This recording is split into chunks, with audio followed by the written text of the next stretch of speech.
오늘 우리에게 주시는 하나님의 말씀은 고린도전서 13장입니다. 1절로 끝절까지 한 절씩 교독하겠습니다.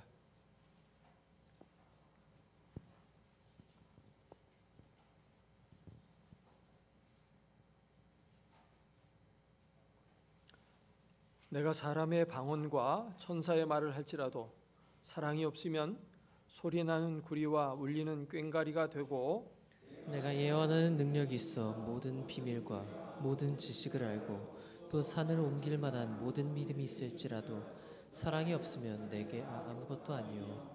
내가 내게 있는 모든 것으로 구제하고 또 내 몸을 불사르게 내줄지라도 사랑이 없으면 내게 아무 유익이 없느니라. 사랑은 오래 참고 사랑은 온유하며 시기하지 아니하며 사랑은 자랑하지 아니하며 교만하지 아니하며 무례히 행하지 아니하며 자기의 유익을 구하지 아니하며 성내지 아니하며 악한 것을 생각하지 아니하며 불의를 기뻐하지 아니하며 진리와 함께 기뻐하고 모든 것을 참으며 모든 것을 믿으며 모든 것을 바라며 모든 것을 견디느니라. 사랑은 언제까지나 떨어지지 아니하되 예언도 패하고 방언도 그치고 지식도 패하리라. 우리는 부분적으로 알고 부분적으로 예언하니 온전한 것이 올 때에는 부분적으로 하던 것이 패하리라. 내가 어렸을 때에는 말하는 것이 어린아이와 같고 깨닫는 것이 어린아이와 같고 생각하는 것이 어린아이와 같다가 장성한 사람이 되어서는 어린아이의 일을 버렸노라. 우리가 지금은 거울로 보는 것 같이 희미하나 그때에는 얼굴과 얼굴을 대하여 볼 것이요. 지금은 내가 부분적으로 아나 그때에는 주께서 나를 아신 것 같이 내가 온전히 아니라. 그런즉 믿음, 소망, 사랑 이 세 가지는 항상 있을 것인데 그 중에 제일은 사랑이라. 아멘. 연인들이 전화하는 내용을 들어보면 현재 사랑의 상태를 짐작할 수 있습니다. 연애가 시작되는 시기에는 이렇게 얘기가 나옵니다. 제가 지금 막 전화를 걸려던 참이었어요. 한참 뜨거운 열애가 진행될 때는 지금 어디야? 우리 만나요. 시간이 지나서 과도기가 찾아오면 내가 조금 있다가 전화하면 안 될까? 이젠 권태기에 접어들었습니다. 넌 꼭 내가 바쁠 때마다 전화하고 난리니. 중반기에 오게 되면 전화기에서 이런 소리가 들립니다. 고객님의 전화가 꺼져 있어서 삐 소리가 난 후 음성사서함으로 연결됩니다. 연결된 후에는 통화료가 부과됩니다. 이것이 일반적으로 알고 있는 사랑의 변질 과정입니다. 그러나 성경이 말하는 사랑은 숭고하고 아름답고 영원한 것입니다. 여러분도 잘 아시는 대로 사랑은 기독교 최고의 미덕입니다. 기독교는 사랑에서 시작이 되고 사랑에서 끝납니다. 하나님은 사랑이시고 독생자를 십자가에 내어주는 그 사랑으로 말미암아 죄인들을 구원하십니다. 그래서 기독교는 사랑이고 그리스도인들의 최고의 윤리도 사랑입니다. 오늘 본문은 성도들에게 사랑장으로 잘 알려져 있는 말씀입니다. 사랑이 무엇이고 어떻게 사랑해야 할 것인지를 교훈합니다. 오늘은 기독교의 사랑 다시 한번 마음속에 정리를 하고 하나님이 기뻐하시는 사랑의 삶을 실천하는 하나의 계기가 되는 말씀으로 받고자 합니다. 본문은 사랑에 관해서 크게 세 가지로 나누어서 설명을 하고 있습니다. 1절부터 3절까지는 사랑의 중요성에 대해서 교훈합니다. 사랑은 모든 은사의 기본이라고 말하는 것입니다. 4절부터 7절까지는 그러면 그 사랑이란 도대체 무엇이냐? 진정한 사랑은 어떤 것이냐 하는 것을 말씀합니다. 그리고 8절부터 끝절까지의 말씀은 사랑의 탁월성과 영원함에 대해서 이야기합니다. 그리스의 고린도 교회는 아주 부유한 도시에 자리 잡고 있었고 이 교회는 크게 성장을 했습니다. 그리고 많은 은사가 그 교회 가운데 나타났습니다. 그런데 그 은사들을 사람들이 잘못 사용함으로 말미암아 교회가 매우 혼란스러웠습니다. 그 소식을 들은 사도 바울은 은사란 무엇이며 그 은사는 어떻게 사용해야 하는지를 이 고린도서 뒷부분에서 설명하고 있습니다. 특별히 12장부터 13장, 14장 이 석 장에 걸쳐서 그리스도인들의 은사 생활 어떻게 해야 되는지 그것을 교훈하고 있습니다. 그리고 이 세 장에 걸쳐서 은사를 얘기하면서 사랑에 관해서 13장 그 중간에 기록하고 있으므로 말미암아 은사 생활의 중심이 사랑에 있어야 하고 이 사랑이야말로 은사를 바르게 사용하는 최고의 방법임을 말씀해주고 있습니다. 모든 은사는 하늘로부터 내려오는 성령의 선물입니다. 교회의 유익을 위해서 이 은사들은 사용되어져야 합니다. 그런데 잘못 은사를 생각하는 사람들은 마치 훈장처럼 여겨서 그것을 개인의 영광과 과시하는 데 사용을 합니다. 그래서 그것을 바로 잡기 위해서 사도 바울은 모든 은사는 사랑의 동기에 의해서 사랑의 방법으로 사용되어야 교회의 유익이 됨을 가르쳐주고 있습니다. 은사가 비록 좋은 것이긴 하지만 사랑이 없이 그 은사를 행하게 되면 오히려 교회에 해가 될 수 있고 또 그런 은사적 행위라고 하는 것은 아무런 의미가 없음을 밝히고 있습니다. 1절 말씀을 보면 이제 사도 바울은 사랑에 대해서 강조하고 있는데요. 사람의 방언과 천사의 말을 할지라도 사랑이 없으면 소리나는 구리와 울리는 꽹가리가 된다고 하였습니다. 당시 신당에서 제사를 드릴 때 징을 치고 꽹가리를 치고 하는 일들이 있었습니다. 이것은 우리나라에서도 무당들이 구두할 때 그런 모습을 하는 걸 볼 수가 있습니다. 장구도 치고 방울도 흔들고 또 징도 울립니다. 매우 시끄럽고 굉장히 요란해 보이거든요. 그러나 그것이 도대체 무엇을 의미하는지를 아는 사람은 별로 없습니다. 마찬가지로 방언을 할 때 이 방언이 굉장히 시끄러울 수 있어요. 여기 천사의 말을 한다고 했는데 이 천사의 말이라는 것은 곧 방언을 가리키는 말입니다. 사람들은 방언을 천사의 말이라고 생각을 했어요. 그래서 여기 천사의 말이라고 표현하고 있는 겁니다. 그래서 방언하는 것이 굉장히 시끄러울 수 있는데 그것이 도대체 뭘 말하는지 이해하는 사람이 없는 거죠. 물론 통변을 통해서 이해가 될 수 있습니다만 뒤에서 그러므로 통변하라 이렇게 교훈을 하고 있습니다만 어쨌든 이러한 방언이 사랑 없이 진행이 되어지면 그것은 마치 이방인들이 제사할 때 요란을 떠는 것과 크게 다르지 않다라고 말하고 있는 것입니다. 2절에서는 예언하는 능력이 있어 모든 비밀과 모든 지식을 알아도 사랑이 없으면 아무것도 아니라고 했습니다. 성경에 능통하고 미래를 내다보는 능력이 있어서 정말 사람들이 대단하게 생각을 할 수 있습니다마는 사랑이 없다면 그것들은 결코 선한 열매를 맺을 수가 없다는 것입니다. 또 산을 옮길 만한 모든 믿음이 있을지라도 사랑이 없으면 내가 아무것도 아니요라고 말하고 있어요. 여기서 믿음은 구원 얻는 믿음을 말하는 것이 아니라 은사로서의 믿음을 말하는 것입니다.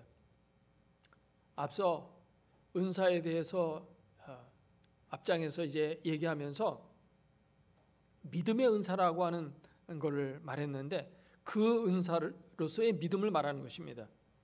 한 번은 예수님이 길을 가다가 무화과나무에게서 열매를 얻으려고 했는데 열매가 없었어요. 그래서 예수님이 그 무화과나무를 저주했거든요. 근데 그 다음날 그 길을 지나가다가 보니까 그 무화과나무가 뿌리채 말라버린 겁니다. 베드로가 그것을 보고 예수님이 저주하신 대로 이 무화과나무가 말라서 죽었습니다. 그렇게 말하자 예수님이 제자들에게 답변합니다. 하나님을 믿어라. 내가 진실로 너희에게 이르노니 누구든지 이 산더러 들려 바다에 던져지라 하며 그 말하는 것이 이루어질 줄 믿고 마음에 의심하지 아니하면 그대로 되리라. 그러므로 내가 너희에게 말하노니 무엇이든지 기도하고 구하는 것은 받은 줄로 믿으라. 그리하면 너희에게 그대로 되리라.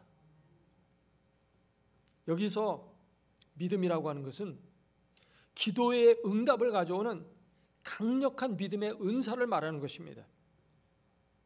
기도를 많이 해도 응답을 잘 받지 못하는 사람은 많은 경우에 믿음이 없기 때문이에요. 그래서 기도할 때는 반드시 믿어야 하는 것입니다. 믿고 기도해야 풍성한 응답을 받을 수가 있습니다. 그런데 아무리 산을 옮길 만한 믿음이 있다 할지라도 사랑이 없다면 내가 아무것도 아니라는 것입니다. 하나님 보시기에 그 별것 아니라는 것이죠. 또한 3절에 보면 내게 있는 모든 것으로 구제하고 또 내 몸을 불사르게 내줄지라도 사랑이 없으면 내게 아무 유익이 없느니라. 구제하는 것이 왜 아무런 유익이 없을까요? 사실 유익이 없는 건 아니고 유익이 있습니다. 어려운 살림에 누가 나에게 구제를 해주면 살림살이에 보탬이 됩니다. 그런데 여기서 아무 유익이 그냥 없는 게 아니고 내게 유익이 없다는 거예요. 내게 아무 유익이 없느니라 이렇게 말하고 있어요. 그러니까 구제를 하면서 내가 형식적으로 한다든지 억지로 한다든지 마지못해서 구제를 한다면 그것은 내게 어떤 기쁨도 주지 못하고 보람도 느낄 수 없고 하나님도 그런 형식적인 신앙의 생활은 별로 상급 줄 만한 그런 것이 못 된다고 여기신다는 것입니다. 그러니까 지금까지 1절로 3절까지의 내용을 정리해 본다면 사랑이라는 것이 가장 중요한데 은사에 있어서 가장 기본이 되는 이 사랑, 이것이 필수적으로 동반되어야 함을 말씀하고 있는 것입니다. 은사 생활을 잘 하려면 사랑의 마음으로, 사랑의 목적으로, 사랑의 방법을 따라서 해야 한다는 것이죠. 이것을 비유로 설명하자면 이와 같습니다. 어느 신혼 가정이 있습니다. 그 가정에 이제 행복한 삶을 영위하기 위해서 최고급 텔레비전을 들여놓고 최고급 냉장고를 들여놓고 최고급 에어컨을 설치하고 최고급 드럼 세탁기를 들여놓고 이렇게 다 갖춰 놓았습니다. 그런데 문제가 있어요. 뭐냐면 그 집에 전기가 안 들어옵니다.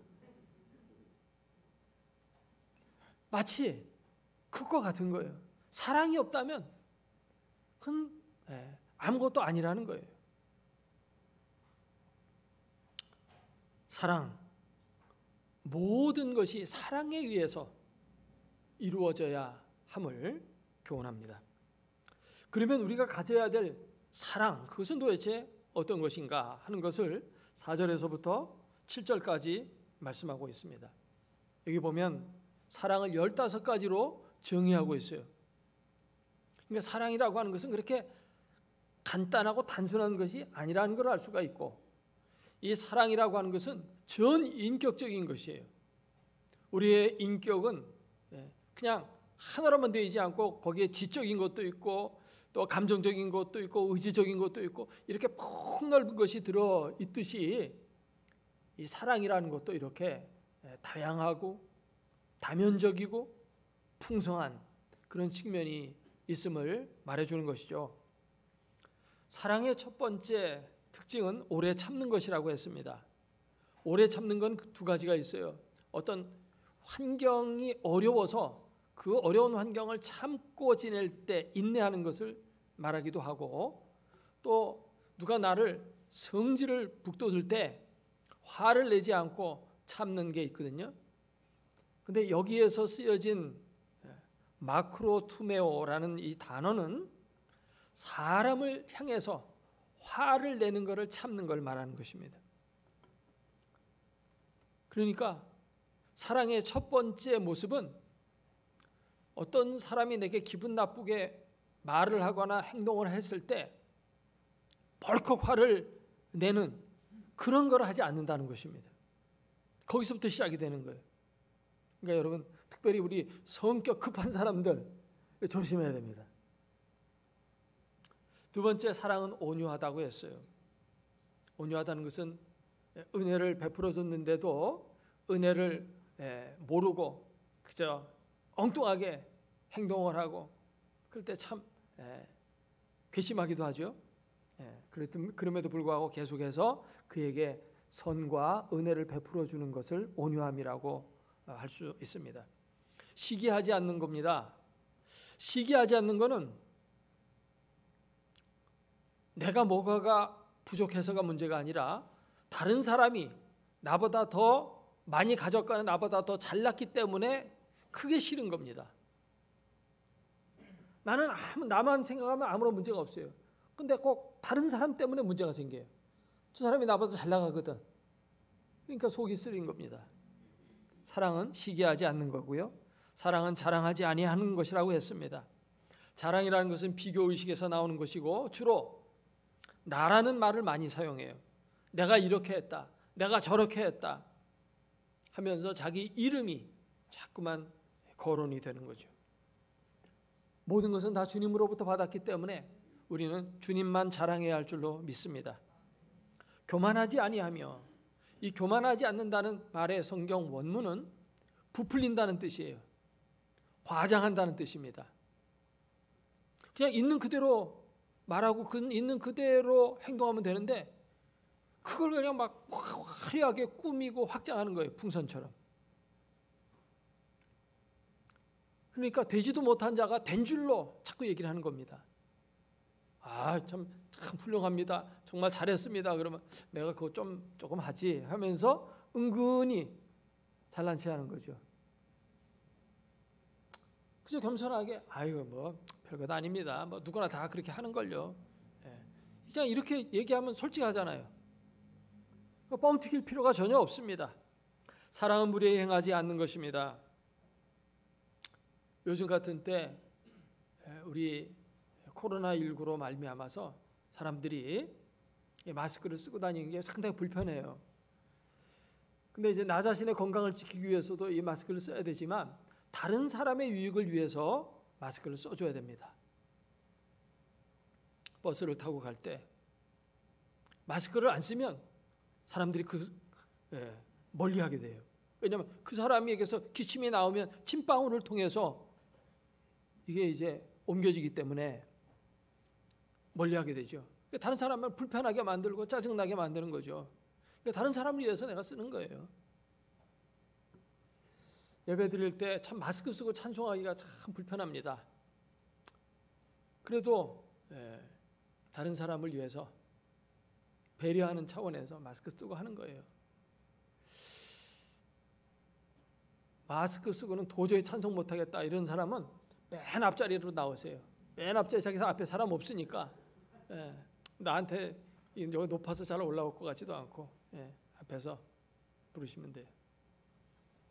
이게 마음속에 좀 그런 게 있을 수 있습니다. 하나님 앞에 찬송하는데 마스크 쓰고 이게 되겠나? 첫 걸음씩 하면 맨 앞줄에 나오면 앞에 사람 없으니까. 근데 뒤에 있는 사람이 마스크 벗고 하면 뒤통수로 이게 침방울이 튀잖아요. 앞 사람에게 침방울이 튀니까 그런 거는 삼가야 되겠죠. 또 사랑은 자기의 유익을 구하지 않는 것입니다. 그리고 성내지 않는 것이고, 악한 것을 생각지 않는다 했습니다. 이 악한 것을 생각지 않는다는 것은 NIV 성경에 보면은 이렇게 번역이 되어 있어요. 나쁜 생각, 좋지 않은 생각을 마음에 담아두지 않는다. 그렇게 번역되어 있어요. 그러니까 어떤 사람이 나한테 과거에 잘못한 게 있어. 그러면 그걸 꽁하니 내가 마음에 딱 갖고 있어. 그건 사랑이 아니라는 겁니다. 무슨 일이 있을 때마다 그거 꺼내는 거야. 그때도 나한테 그러더니 하면서 또 들고 나오는 거예요. 자꾸만 과거를 묻는 거. 이런 습성을 갖지 않는 것이 사랑이라는 것이죠. 불의를 기뻐하지 않는 것이고 진리와 함께 기뻐하고 모든 것을 참으며, 그리스 원어는 자신의 힘과 권한을 다 쓰지 않는 걸 말해요. 모든 것을 믿으며, 믿어주는 거예요. 일본의 성자 가가와 도요히코라는 분이 있습니다.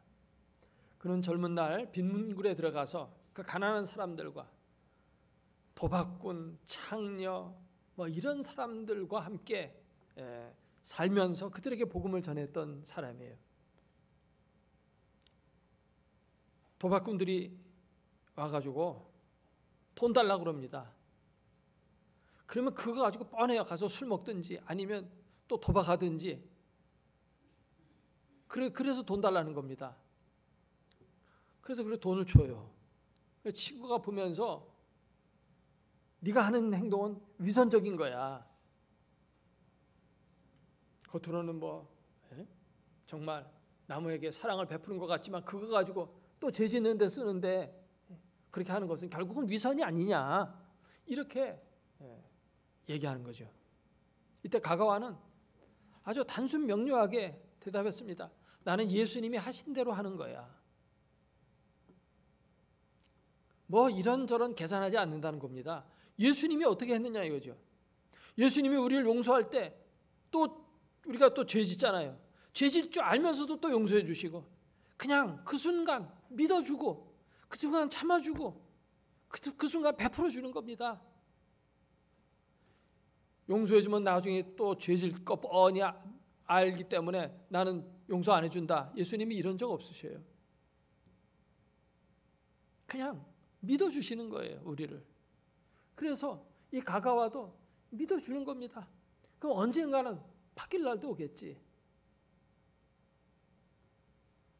여기 14절에는 14번째는 모든 것을 바라며, 그 다음에 15번째 모든 것을 견디느니라, 이렇게 말씀하죠.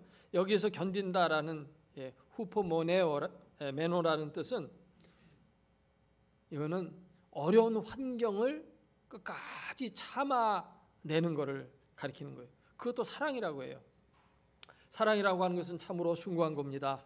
사람들이 이렇게만 살면 지상 천국이 이 땅에 이루어질 겁니다. 근데 문제가 뭐냐 하면 이렇게 살 수 없다는 것이 문제예요. 여러분 본문에 사랑이라는 단어에 여러분 각자의 이름을 한번 넣어서 다시 한번 읽어보세요. 같이 한번 읽어볼까요? 신혼제는 오래 참고, 신혼제는 온유하며, 시기하지 아니하며, 신혼제는 자랑하지 아니하며, 교만하지 아니하며. 뭔가 이렇게 읽어나갈 때 뭔가 이게 부드럽게 읽어나가지 않고 뭔가 자꾸 걸려요. 누가 발목을 자꾸만 붙잡습니다. 이렇게 살기가 어렵다는 것입니다. 그러면 여기에 사랑의 삶이라고 하는 것은 하나의 추상적인 구호에 불과하다는 뜻일까요? 우리는 그렇게 살 수 없으니까 그냥 목표가 그렇다는 거고 우리는 적당히 살 수밖에 없다라고 포기해야 할까요? 그렇다면 여기에 기록해 놓지 않았을 겁니다. 우리가 이렇게 살 수 있으니까 기록한 줄로 믿습니다. 우리는 할 수 없지만 하나님은 하실 수 있어요. 본문 말씀의 사랑이라는 단어에 예수님이라는 단어를 한번 넣어서 다시 한번 읽어보겠습니다.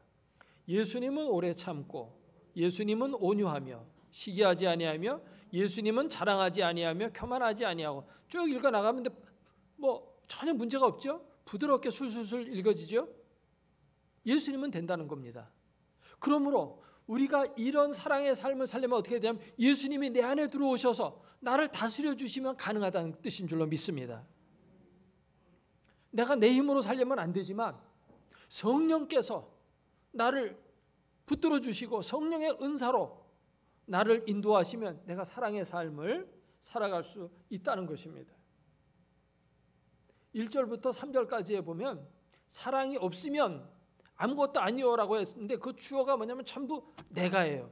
내가 방언한다 할지라도, 내가 구제한다 할지라도, 내가 산 옮길 만한 믿음이 있을지라도, 내가 뭐 한다 할지라도 나는 온전한 사랑의 사람이 될 수 없다는 것이고, 바로 내가라는 이 단어는 결국 한계가 있다는 거예요.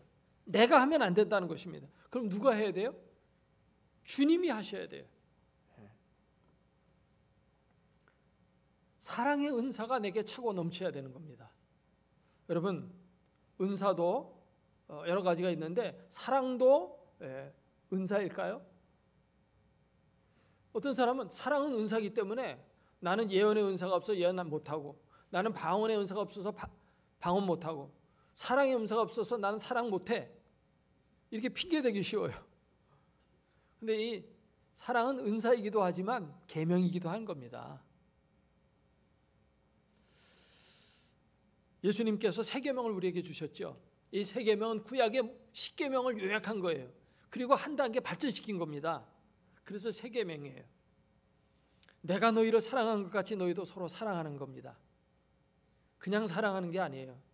예수님이 사랑하신 것처럼 십자가에서 보여주신 그 사랑, 바로 그 사랑이 기준이 되고 그것이 동기가 되고 그것이 능력이 되어서 사랑하는 삶을 살아가는 것이기 때문에 세 계명이에요.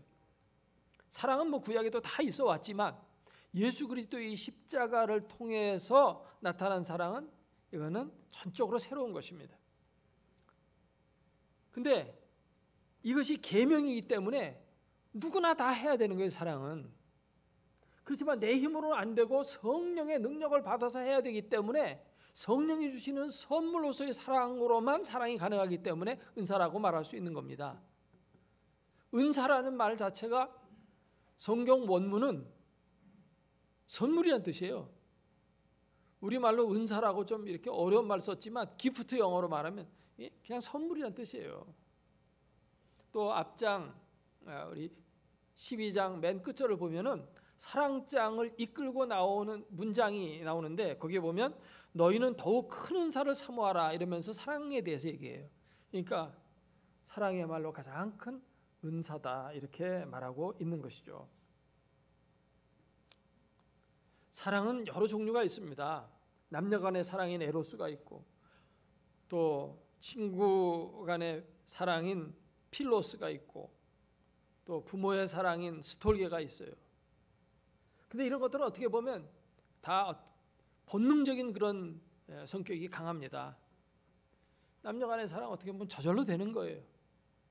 부모의 사랑 저절로 자식 사랑합니다.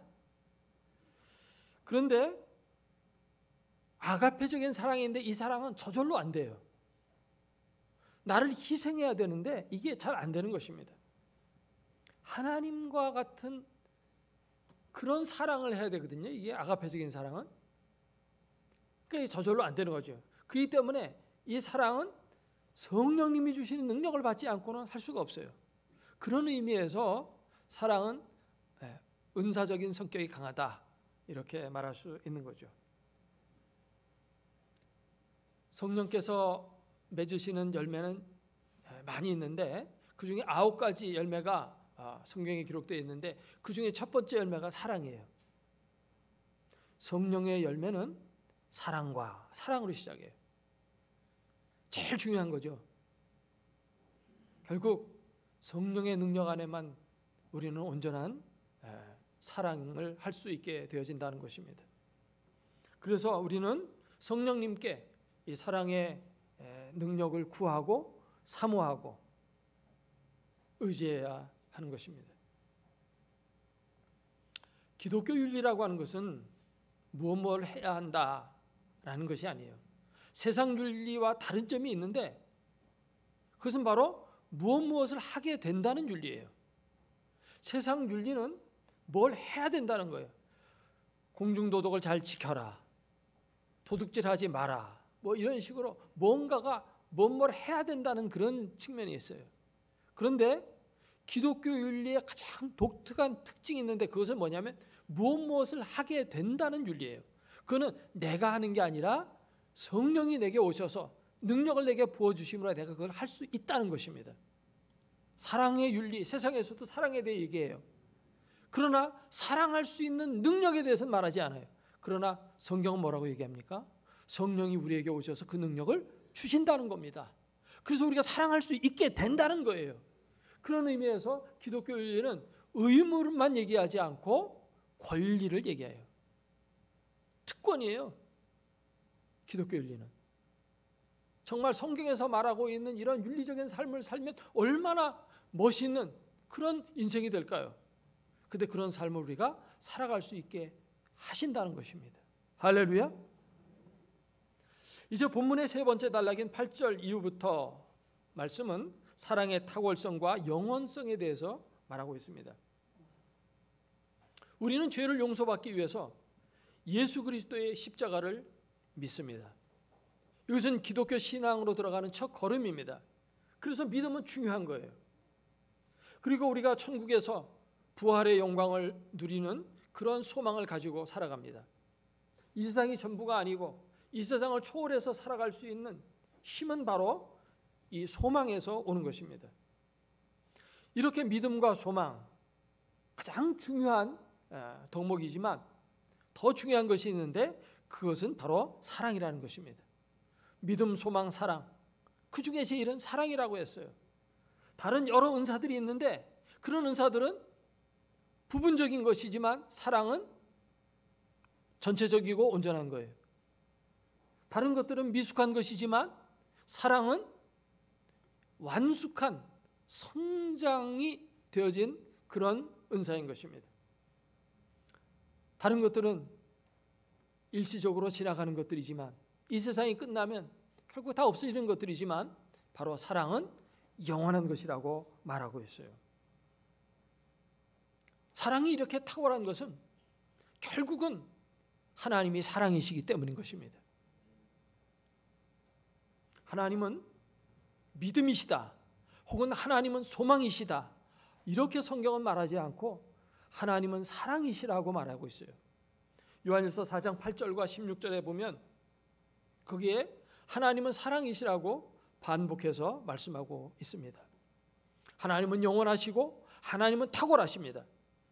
다른 미덕과는 달리 이 사랑이라고 하는 것은 하나님 그 자체라고 할 만큼 아주 숭고하고 탁월한 것입니다. 그래서 우리가 사랑하게 되면 하나님처럼 사는 것입니다. 하나님처럼 탁월한 존재가 되는 것입니다. 사랑하는 삶보다 더 멋지고 아름다운 삶은 없습니다. 그 사랑의 극치는 우리가 사랑하는 바로 예수 그리스도의 십자가인 것입니다. 내 안에 예수 그리스도를 모시고 살면 그토록 값지고 멋진 인생을 우리가 살아갈 수가 있게 된다는 것입니다. 2차 세계대전 당시에 미군은 전투기 격추를 막기 위해서 전투에서 살아남은 그 비행기들이 어디에 총알을 맞았는가를 점검해 보았습니다. 점검해 보니까 날개에 제일 많이 총알이 박혀 있어요. 그리고 몸통, 그 다음에 꼬리에 이렇게 박혀 있었습니다. 그래서 비행기 격추를 최대한 줄여보자 그런 의미에서 바로 날개하고 몸통 이런 부분에 방탄 성능을 좀 추가해야 되겠다. 그렇게 결론을 내리고 그 작업을 시작하려고 했습니다. 그때 바로 어떤 한 연구관은 다른 의견을 내는 겁니다. 조종석하고 엔진과 프로펠러에 더 방탄 성능을 추가해야 됩니다. 그렇게 말했어요. 전혀 엉뚱한 얘기를 하는 것입니다. 거기에는 보니까 비행기를 보니까 거기에는 별로 총탄이 박혀 있질 않았거든요. 문제는 무엇이었냐면 그들은 살아서 돌아온 비행기만을 보고 판단을 내렸던 것입니다. 조종석에 총알 맞고 엔진에 총알 맞은 비행기들은 다 격추되고 돌아오지 못했습니다. 그건 보지 못하고 돌아온 비행기만 갖고 판단해보라 말미암아 큰 실수를 저지를 뻔했어요. 사람은 눈에 보이는 것만 주로 보려고 하는 그런 습성이 있습니다. 교회에서도 어떤 사람 방언한다, 어떤 사람 막 예언한다, 어떤 사람 막 병 고친다. 그러면 막 대단합니다. 야, 저 사람 은사 있네.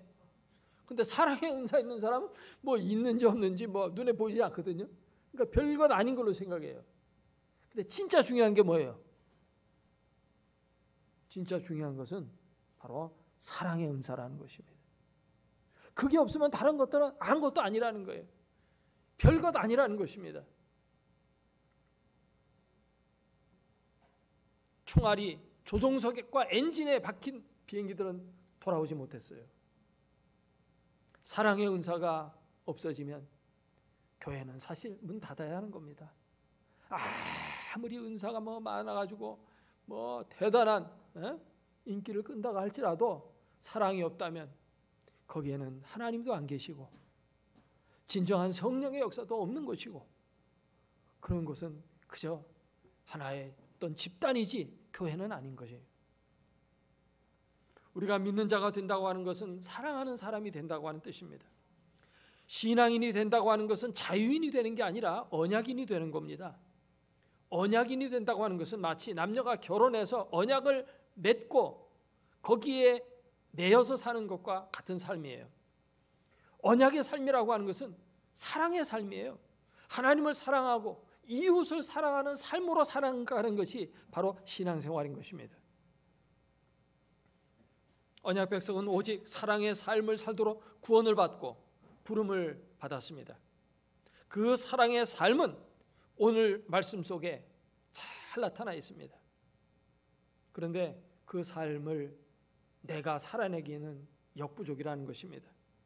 나의 능력과 의지로 되는 것이 아니고 오직 성령께서 나를 온전히 사로잡으셔서 나로 하여금 온전한 그리스도의 사람이 되게 할 때 가능하다는 것입니다. 성령에게 사로잡히는 것. 여기서 어떤 분은 은총의 포로라고 표현했어요. 따라서 해볼까요? 은총의 포로. 포로가 되어지는 건 뭔가 억압되는 것 같지만 사실은 그것이 진정한 자유를 얻는 길이고 그것이 능력을 얻어서 멋진 인생을 살아가는 길이 되는 것입니다. 우리 모두가 성령의 은사가 풍성히 넘쳐서 정말 하나님께서 기뻐하시는 아름다운 삶을 살고 이 땅에 하나님의 나라를 크게 확장시켜 나가는 복스러운 성도들이 다 될 수 있기를 주님의 이름으로 축원합니다. 기도하겠습니다. 오늘 말씀 생각하면서 통성으로 기도합니다. 거룩하신 아버지 하나님,